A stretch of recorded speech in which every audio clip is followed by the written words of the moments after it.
Let's do. Hey, everybody that's listening.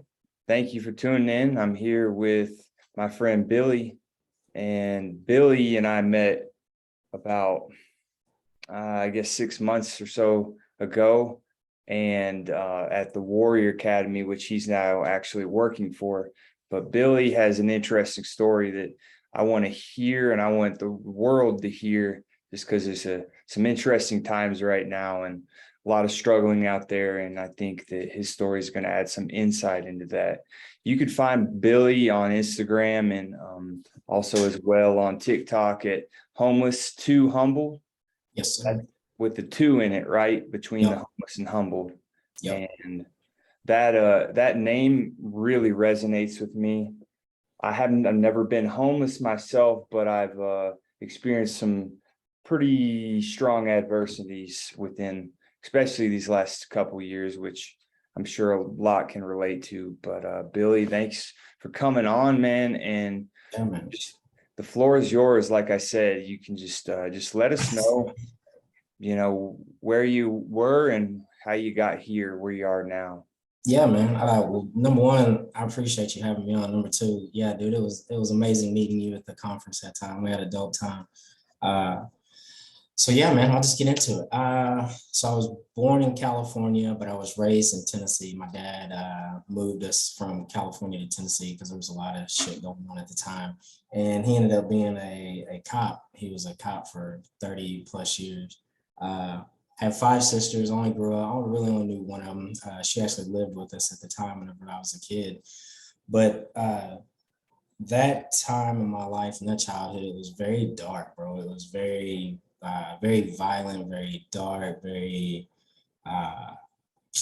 just low energy, low vibrations, how I guess I could say it, man. It wasn't a good place to be. So in that time, when you're trying to grow up and especially become a man, that's where you learn how to become a man. That's where you learn how to love. That's where you learn how to form relationships, be a friend, and that was missing in my life. So you really don't know what you're missing until you're missing it, per se. And you don't realize that till you get older. So, we moved to Tennessee thinking that it was gonna, I guess he thought it was going to help us, but at the whole time, it wasn't the place that was the issue. It was the family unit that was the issue. It just wasn't good. Toxic people. And I understand now, I don't give people passes for labels. Family can be toxic. Just because you label yourself a family member doesn't mean you're good for somebody. Right. So I'm very, very cautious who I let into my circle, my paradigm, I guess you could say. Sure. But fast forward a little bit, grew up. Went through a lot of, just the normal teenage stuff that you go through, but mine was a little different. Just because my sister that I grew up with, she went through a lot. She was an alcoholic, she was a drug addict. So I seen all that play out too, which kind of pushed me away from alcohol a lot for some reason. I'm not a big drinker or anything. I did smoke a lot of weed. That was kind of my escape per se, but that was kind of it. I drink every now and then, but that wasn't my go-to thing. My go-to thing was honestly, it was sex, man, because that's one of the only things that, like, you could feel that comfort, but it wasn't real. You're just kind of filling a void. Yeah. And with the type of life that I grew up in, my dad he did a lot of bad things to my mom in front of us, and not only my mom, my sister. So it was a complete mind fuck as a kid. Yeah. So, I had to learn how to form relationships, not only with friends and family and people, but women as well. So move forward even a little bit more. I had kids at a young age. I think it was 21. I had my first son. Mm-hmm. But at the same time, I was in a relationship with a woman where I didn't know how to be a man. I didn't know how to be a father. I didn't know how to be a husband. We're just trying to grow and learn these things. And as you're building relationships and building a family, especially being so young, if you don't know what you're doing, you end up growing apart because you're still growing as an individual and trying to figure yourself out as an individual. Yeah. But in that time frame, dude, that's where I ended up getting into a lot of trouble. From the time that I was 17 up until the time that I had kids, that was a really important time because that's where my life drastically changed from the choices that I made. Mm-hmm. But that's where I ended up. I caught my first felony. It was for just some dumb shit. And then the second one was for burglary and theft. And my issue was I wanted to be free of my situation. I wanted more out of life. And at the time, I thought life owed me something. So I was just going to go take it. I didn't give a fuck about anything else. I was going to get what was mine because I felt like it was owed to me. Mm-hmm. And at the time, I thought happiness was, amounts of money. I thought that if I had a large sum of money, I could get to this. And if I could get to this, then I could get to that. And it's just a cycle if you're not doing it the right way. So within that time of catching those felonies, I was facing 12 years in the penitentiary. I had, probably 300 hours of public service work that I had to do. I was on house arrest for over 2 years, I think it was. And at this whole time, I'm still trying to be a dad. I'll never forget, I was sitting in front of the judge. My ex-wife at the time was 7 months pregnant, and I'll never forget it. He said, "Mr. Watkins, I'm fixing to send you to the penitentiary for 12 years. Bro, you talk about your stomach hitting your knees, man. It's like you don't know what to do. It's like I cringe just hearing that, like my skin goes up like on me. It's nuts, man. So that's where life really begins, and that's where you got to figure things out, man. Shit's gonna happen in life. You got to figure it out. I mean, there's the only way you don't figure it out is if you quit. If you just take one step in front of the other and just continue to push forward, there's nothing you can't get past. It doesn't matter how dark it is. And it's crazy looking back 20 years ago, that shit happened for me. I wouldn't change any of it. I'd take all of it again because shit's gonna make me tear up, bro. My kids, like I killed it. Like my kids don't have to worry about that. My kids are good. I've been blessed to have amazing sons. So that shit got to happen for me, and I was strong enough to get through it. But in that time frame, just because you weather that storm doesn't mean there's not gonna be other storms. Because as soon as that's how we get ready for blessings in life, is we have to pass these tests that life throws at us. So now when I have adversity hit me or something, man, I welcome it. It's like not like I want it, but it's like, okay, what are my blessings fixing to be? What is it that I need to get through? What is the universe trying to tell me right now? How am I supposed to move with this? And the cool thing now, being a little bit older, I know I'm kind of going all over the place. Being a little bit older now, I understand that I'm happy, bro. This is like the first time I can remember my whole adult life actually being happy, and I'm not chasing money. I'm not out here chasing women. I'm happy. Like I have a wife. Happy with yourself, Yeah, bro. Yeah. And it's crazy because you have to learn how to love yourself. Like I had to learn how to be a husband. I had to learn how to be a friend.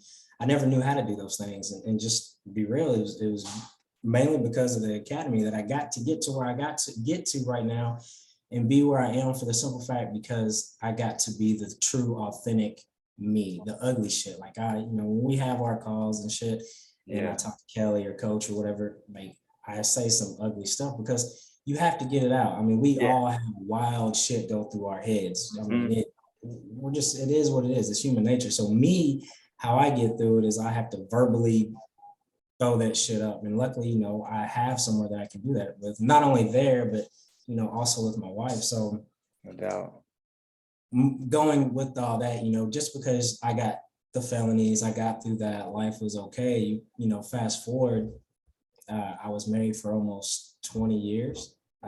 Had 3 sons with the same woman. You think life would be good, but then you get comfortable in life, and you think you are doing good because you make so much money. I was doing operations for a very high level company, was doing really good, got full of myself though, and I was like, all right, man, I got a great job, I got a great career, I got a nice house, I got a family, I got a dope car, I got money in the bank, I'm doing the damn thing. But then there was no love in my house. There was no family. It was like we were just going through the motions. We've become toxic for each other. And, at the time I wasn't man enough to leave. I didn't, we were always taught you fight through it, you stick through it, no matter how bad it is. But people are toxic for each other sometimes. It is what it is. So I wasn't man enough to leave at the time. So I ended up doing bad things. She ended up doing bad things. And uh, I ended up being homeless, man. Like when I say I did bad things. Like it blew up on social media. It went everywhere. It was very open, and so it killed my ego. So everything that I knew who I was as far as career, public identity, just the man who Billy was, and the man who identified as being a father, a husband, got shattered publicly. All Man. right, so now, we're in the future. Like, we're not even talking about the felony stuff. We're talking about on a whole different level. So when I say I was homeless, bro, I lost everything. I didn't have a house. My kids wouldn't talk to me. Literally, I was a dot in my son's phone, because he didn't understand what was really happening, because kids can't see it all. And luckily he went through what he needed to go through, and the truth came out, and we have an amazing relationship. But at that time, I look at it, I could have went one or two ways. I could have let it swallow me up and just went completely the other way. I went the other way. It was like it was a time that I could rebuild myself. I could figure out, all right, who the fuck am I?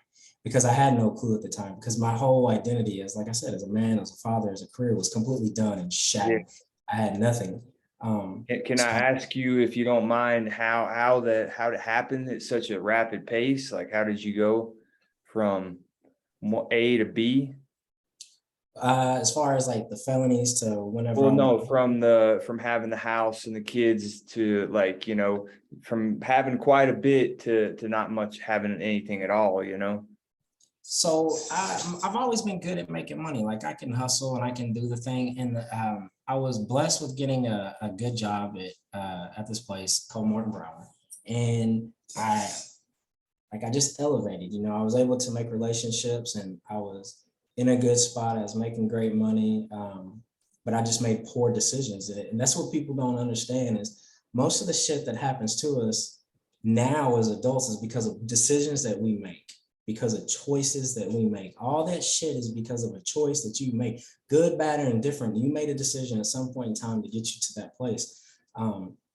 The reason it went so fast, like I was there for 10 years at that company. Uh, but I didn't, and it goes back to not understanding how to work a relationship, not understanding how to be in a marriage. So like I was saying earlier, I felt like love was uh, sex with a woman, or an Right. attachment with a woman, not understanding, that had nothing to do with it. So like in my relationship, I didn't have it. Like, it wasn't there. And I couldn't leave my family, but I was still, you're a man, you want to have that feeling and Yeah, that person. So we all do. We all yeah, want. right. So, Mm. but there goes the choice. So when I made that choice, that caused a ripple effect that I didn't know was going to happen.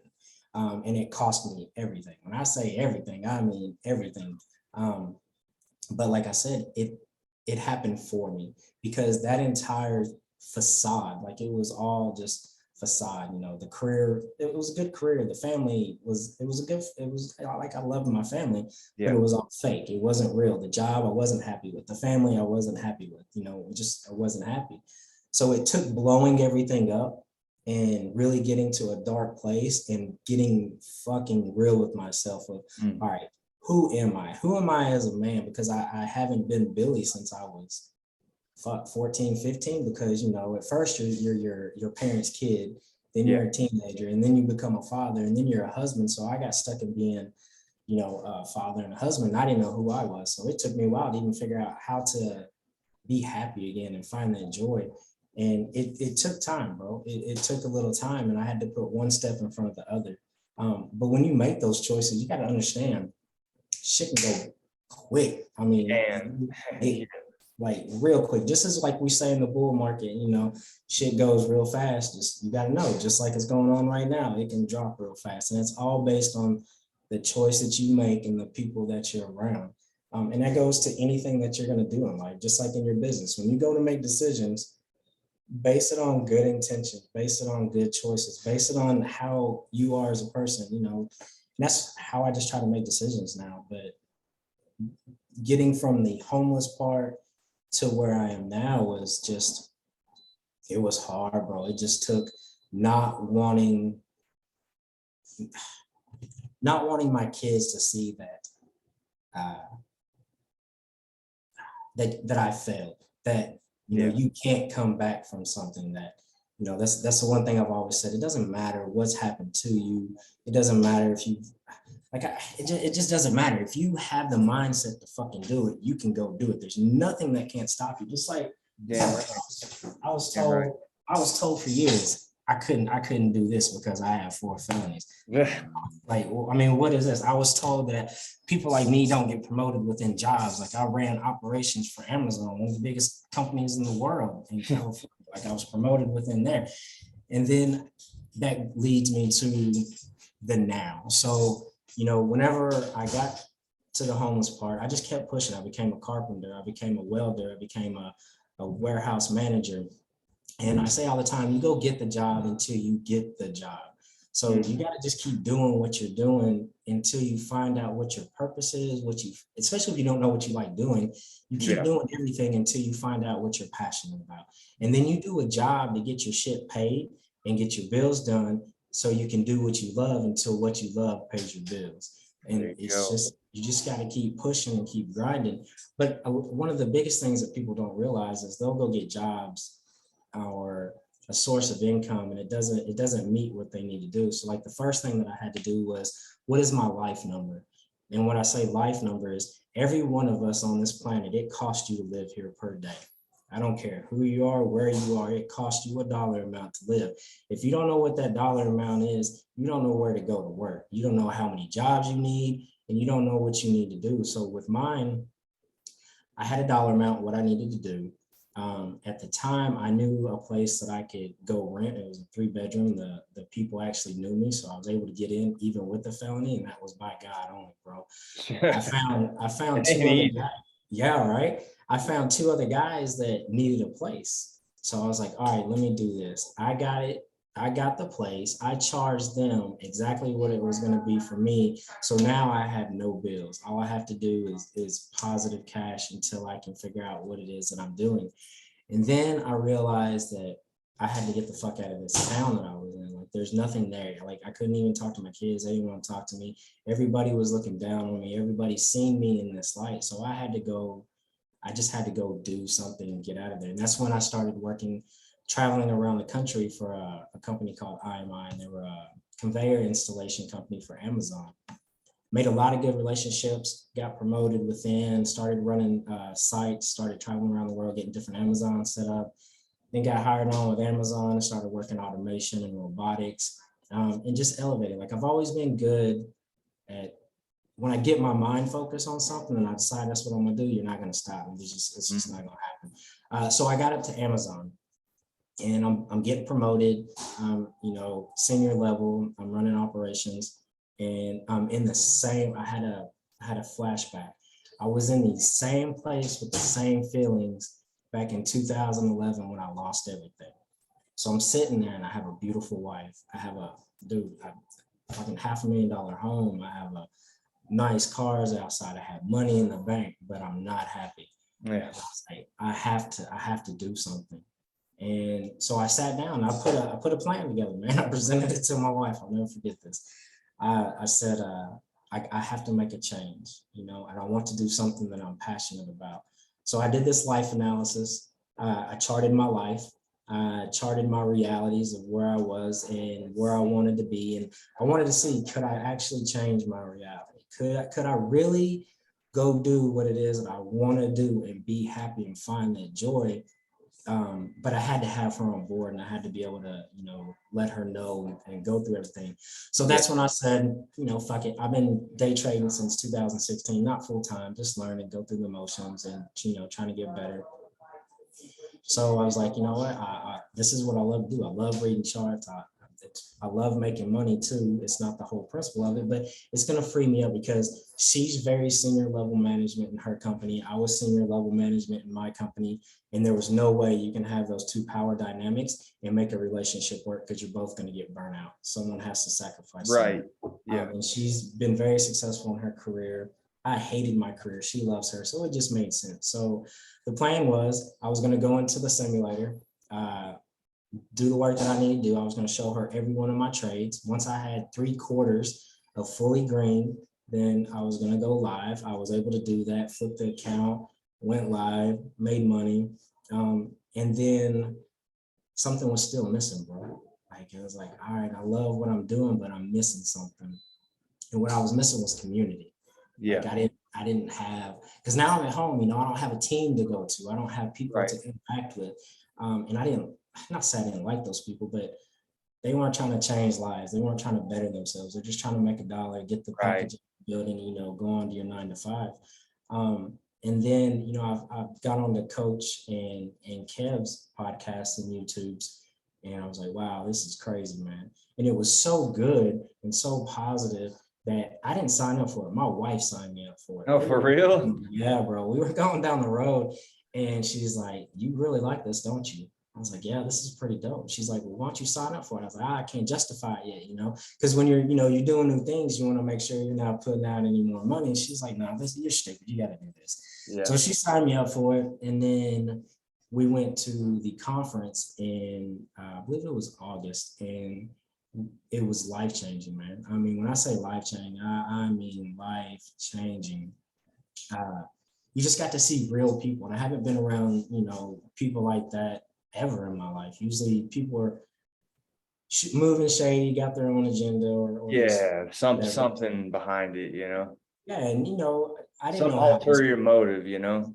Yes, and this was completely opposite, and now I'm back to, all right, I have something that I love, I have something that I really want to focus on, I have something that I really want to do, and that goes back to, if there's something you want to do, the only person stopping you is you. Like, I got 4 felonies. I'm not supposed to have a passport and travel the world. I'm not supposed to be running operations for Fortune 500 companies. I'm not supposed to be on Coach JV's crypto research team. Like, but people don't get to tell you what you can and can't do. You get to tell yourself what you can and can't do. And it doesn't matter what the fuck anybody says. It doesn't matter what the fuck you've been through. Like, if you want it, go get it. Like, there's nothing stopping you. And I think that my biggest reason or purpose of being part of the academy or doing all this now is telling my stories, removing people's excuses. Everybody has a reason why the fuck they can't do something. You know, I was molested as a kid, I was beat as a kid, or I've been charged with this. Bro, I've seen it all. Like, I watched my mom get raped. My dad used to beat the shit out of me on a regular basis. I watched my sister go through shit. She was a drunk and a drug addict. I raised my nephew. My parents raised my other nephew. My nephew that I raised had to bury his brother 3 months after we got him. So, like, it doesn't matter.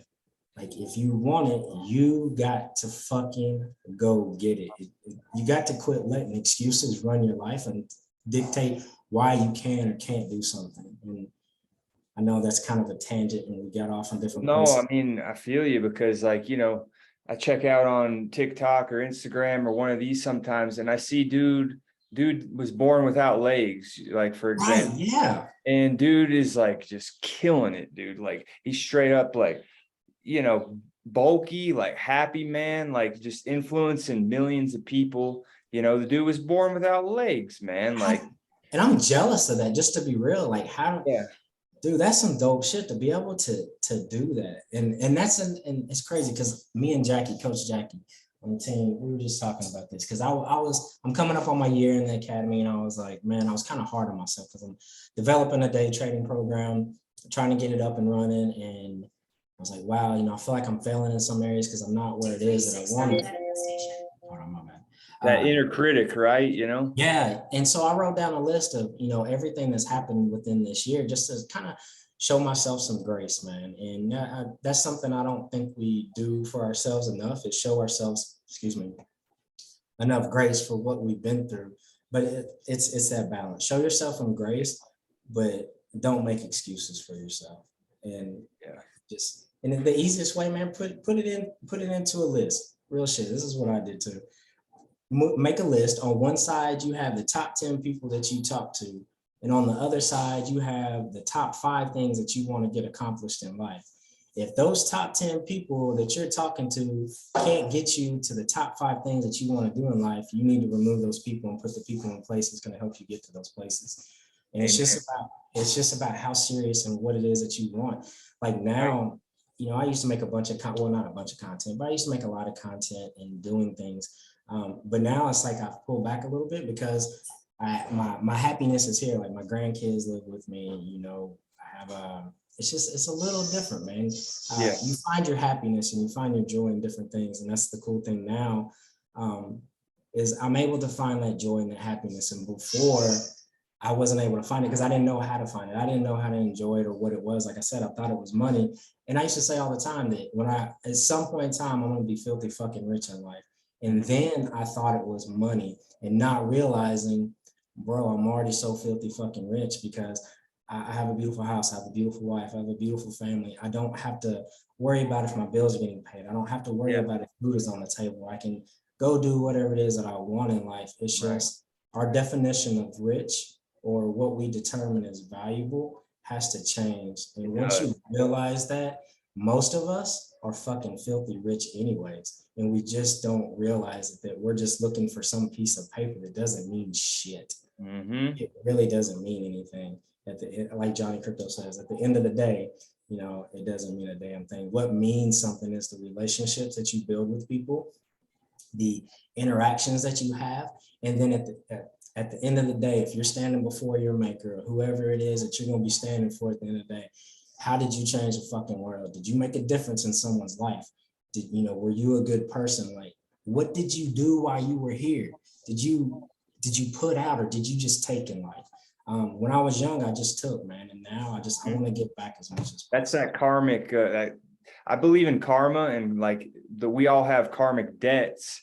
Yes. We have karmic surpluses. I truly believe that. Like there's nobody that could tell me different, because like the best feeling in the world to me is like when I'm just driving down the road and I see a homeless guy and I not only give him a little bit of food, like a little bit of money, but I give him my energy. Like I give him a smile and like a warm, sincere, like smile, like blessings to you, man. Like, and I don't think there's any better feeling than that in life. Like there's really not, bro. But you know what though? And this is where life has kind of got me sometimes. So, and you can Google this too. This is how kind of me and my wife got together. So I don't give people money anymore. And I used to call and I would pay random people's bills. I'd pay their electric bill. I just call up there. All right, who's the person? What's the latest or whatever? I used to donate money. Hold on, I got a lot of stuff happening. Who's getting iced? So there was this lady one time, man, that said she had cancer. Her sister actually reached out to me. We went to high school together, and she said she had stage 4 cancer or whatever. And I ended up paying for some of her bills. She had a big fundraiser that the county, did. She was doing all these things, and then I got involved just trying to help. Ended up being a scam. She ended up getting the county for like $100,000. We were on the news, bro. Like it was a big thing. I was the only one that was able to prove it that she was lying, and that's where it kind of burnt me with giving people money. Now I want to teach people. I want to show people just you can go change your life without depending on other people, without trying to hustle people. And in a way you're right, because it's like, if you give a drug addict money, it's just supporting his habit, at the end of the day. But think about how much more it would do if you sat there and talked to him for an hour. Right? It's just the value we put. Like I don't like giving people gifts, but I love sitting and talking with people. Like I feel like that's more valuable. It's just what we put our value in things. I respect that. Where we want to direct our energy. Like I loved going to volunteering. I used to volunteer at the Ronald McDonald House. We'd go cook breakfast for the families that were there while they were waiting on their kids, and we got to hear amazing stories and talk to amazing people. But like I said, I believe in karma, bro. I believe you do have a surplus, and I believe like you have to give more than you take, and you have to find that balance. We're all natural creatures. We're going to take in life. It's just part of being it, but you gotta definitely find that balance, man. That's true, man. And to segue a little bit, what do you think's going on with the financial markets? Like, and where do you see things going? Because it's ugly out there. And I admit, like, I'm pretty new. I got into crypto in 2020. And like I see my portfolio go up, and then I saw it come right back down. Back down. And like my stomach went, wherever it did. But at the end of the day, I was like, I've got this vision. I've got this vision of the future, but it can be a little nerve-wracking, but like I try to feel abundant without that money. So you just have to be prepared across and just understand what's really going on. Like, we all know crypto's here to stay. It's not going anywhere. Yeah. So I'm the same way. I didn't get out anything. My shit, I watched it get sucked the life out of it. But I understand that it's a long-term investment, and I understand that I have fundamentals in play. Are all of them gonna pay out? Probably not. But that's not the game that we play. We just need one or two. But as long as you're invested in fundamentals, with the financial market, I think the dollar's going to collapse completely. I think gold is going to bang. Just like I'm sitting here looking at the Dow and the S&P. I mean, it's tanking. In order for us to have a reset and to move over to a different system, that thing's got to happen. But I will say, there's a lot of other things at play now. You talk about world economics. You're talking about, the politics of everything. And now you're talking about interest rate hikes and everything that's going on there, and that causes a serious recession.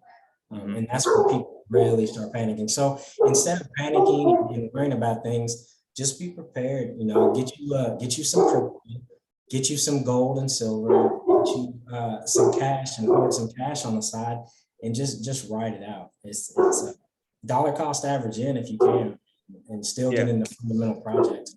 But this is one of those times in life that not many people get to live through, man. I mean, this is shit that's gonna be talked about, like historic stuff, man. Like, and we don't know how it's gonna play out. Like, there's politics going on the side that is just it's hard to even comprehend, and we'll never be able to understand it, between the WEF and the World Economic or the World Health Organization and just the SEC and our government, and there's just so much at play. So yeah, it's wild, man. But like, you know what I mean? Like, there has to be chaos in order to like be coherent. Like, coherence, pretty much. The chaos brings the coherence, and then the coherence brings the chaos. So, and think about it, when a storm rolls in and it's nasty outside, it's raining, it's thunder, and it's lightning, and shit's getting blown everywhere. After that storm passes, don't you usually see the most beautiful sky? It's the most calm. It has that nice breeze in the air. And that's what we got to do. We just got to weather the storm and get through this. And I will say, this is where a lot of people, they're just not ready mindset wise. The people who are shitty people in crypto, when they get rich from crypto, are going to be shitty people afterwards. That's so true, man. So, and if you're broke now and you don't understand how money works and how to utilize money the right way, how to buy assets, you're going to do the same thing when you bang all this money. So I can't tell people enough. Right now is the time to invest in yourself. Now is the time to learn mindset tricks, get healthy, figure out what the market is doing. And now is the best time to learn about the market, learn how to trade, learn what's going on, because this is where the millionaires are made. You can't get a better fucking buying price right now, dude. With fundamental crypto that have utilities behind them. I think it's like 800 trillion in the markets. Like, are you kidding me? Wait till what happens when regulations kick in. Ooh. The money that's going to come flowing into the space is going to be stupid. I know, but it's just funny right now because like my whole family thinks I'm the dumb one, like, because I believe in this. Like, it's a scam. Like, I told you, ha ha ha. Like, it's one of those things, the ego or whatever. But they tell me all the time I'm crazy. I don't know what I'm talking about. Like, I remember telling them 2 years ago, like, we're going to a cashless society. At some point in time, you're not going to use cash anymore. It's not going to go back and forth. Like, it's just, you're crazy. We're always going to have money. And now you're seeing Bitcoin ATMs and you're seeing crypto.com arena. Like, come on, man. Like, come on, man. The sign, it's like the writings on the walls, right? And it's crazy how people just don't want to see it because they don't understand it. I remember doing the same thing with Bitcoin, dude. I remember Bitcoin being at, what was it, like $500 to $1,000. I was like, I just don't understand it. Like I could have bought it, but I just don't understand. I felt like it was a waste of money. My God, do I regret that decision? Yeah, Like, my stepbrother told me in 2013, he's like, Bitcoin. I'm like, bro, you're fucking nuts. I just couldn't. I was like, mathematical computation, but what does it do? Like I didn't understand it. But now, with the fundamental coins like XRP, XLM, Quant, VeChain, HBAR, that's all I'm messing with. I don't buy any sheep and anything like that. And I don't have any stocks. Like only thing I do in the stock market is day trade. That's how I do my job. You don't get rich from day trading. You replace your job from day trading. So you take Okay. that money and then you learn how to invest. Can you get rich? Absolutely, but it takes time for that money to compound. Yeah. But you can absolutely do it. But you take that money. That's what people don't understand. I use day trading as a job in order to get rid of my 9 to 5 and actually be able to free myself up to learn about crypto, learn about investing, learn how dollar works, learn about gold and silver. I guess the last question I got for you before we end this thing is, how do you stay balanced? Because like looking at the charts on a day-to-day basis and like at the same time have that macro view, because for me, if I felt like I was trading every day, I'd like have like a different mindset and heart set. Like I don't know how somebody could balance those two, but I mean, you said it's your passion, so. And I shouldn't go so far as passion. I like to do it. It's a really, I don't want to say hobby either, because it's how I make my living. It's how I put bread on the table. Yeah. So you just have to have a plan. So the way that I trade is, first thing I do is look for volume in the market, the top 10 stocks that are moving. And then I look at a couple indicators. How much have they moved and what is their float? And that leads me to why are they moving? As long as they have a press release, then I'll go into play. So as long as it's moved up a certain percent, it's within a dollar price, and it has a press release and I can chart it, it's just like anything else. And it takes away the stress. I don't sit in front of my computer all day for hours at a time. And I'm to the point now, I try to find one play. I want to trade 1 to 2 times in that play within 1 hour of the market opening. I want to be done by 10:30 in the market, no more than 11.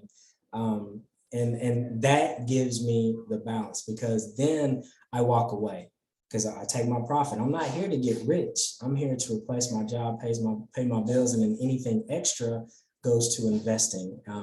And you just got to have your fundamentals in place, have a plan in place, execute the plan, and know why you're in a play. And if you can't tell yourself, I'm in this play because it's over the VWAP line, it's caught support, it's on an uptrend, I'm gonna get in $1.05, my stop loss is at $1.03, I'm gonna exit at $1.10 because that's where the 200, like if you can't go over those things, it takes all the stress away, it takes the emotion away. And it's just like anything else you do in life. When you're on a team, if you're going to try out for the NBA, you're going to be in the gym first. You're going to be Damn right. putting up shots. You're not going to go straight to the NBA. I hear people all the time, well, I need to trade with real money. No, you don't. You need to learn what you're doing first. Don't trade with emotions. If you're trading with emotions, then it's going to fuck you up. So that's my key is I try to find one play a day. I keep it to 1.5 to 2 hours maximum. It doesn't matter what my loss, my win is. I walk away and then I go do what it is that I want to do the rest of the day, whether it's talk to my daughter, do a podcast show, go work out in the garage, go work out in the yard, or just go upstairs and take a fucking nap. I do what it is that I want to do, and it's giving me that freedom. But that's how I maintain that balance. I don't sit in front of my computer all day. Gotcha. If you do, that's when you lose. Yeah. Well, Billy, Zoom's about to kick us off anyhow. But I appreciate you big time, bro. That was an amazing story, man. And hope you have a blessed rest of your day. Thanks, man. I appreciate you, fam. All right, take care.